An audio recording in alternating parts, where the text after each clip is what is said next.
সবাই যদি মাঠেই চলে আসে তাহলে বাইরে কি করবো? 5 বছরের ফল নওশাদ সিদ্দিকী এবং তার সহযোদ্ধা আপনারা সবাই আপনাদের চেষ্টায় বিধানসভা আসতে হয়তো এখন অনেকটা বাকি আছে, কিন্তু আজকের এই শহীদ মিনারের ময়দানে আপনারা যেভাবে প্রোগ্রাম ধুলো উড়িয়ে দিয়েছেন, 26-এ জিত আপনাদের অলরেডি হয়ে গেছে।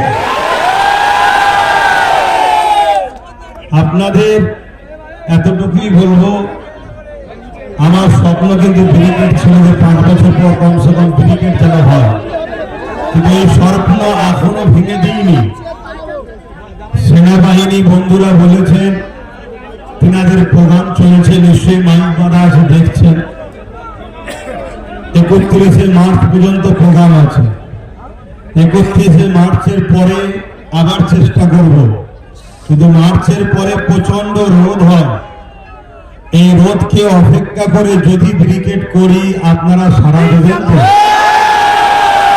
আমার টার্গেট ব্রিগেড রেকর্ড হয়েছে 21-এ, ওই ব্রিগেডের রেকর্ডকে আবার ভাঙবো আমরা।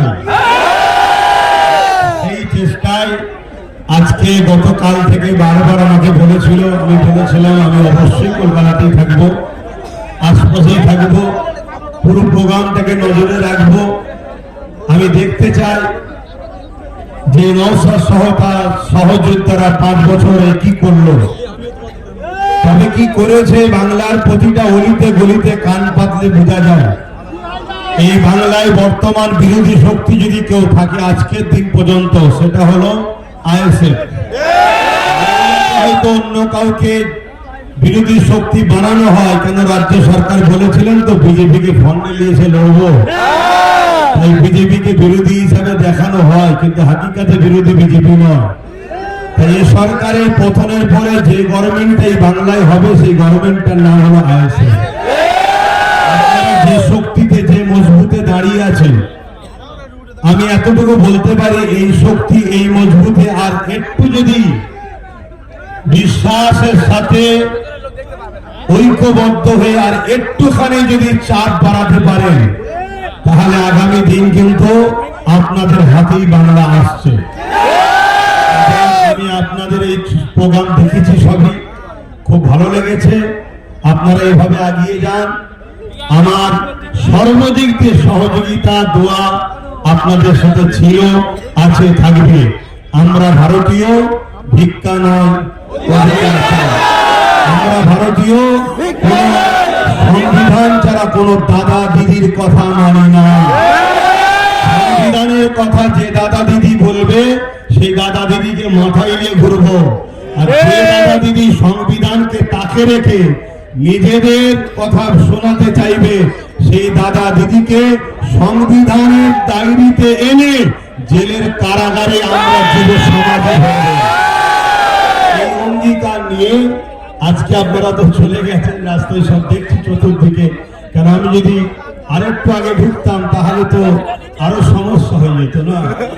সেই জায়গায় যখন ভিড় কেটে গেছে, আমি আস্তে আস্তে বললাম এবারে চলো যে একটু কমসে কম, কেন গতবারে নওশাদ বলেছিল আমরা 2 ভাই এক জায়গায় হবো, সেটারও তো সত্যতা প্রমাণ রাখতে হয়।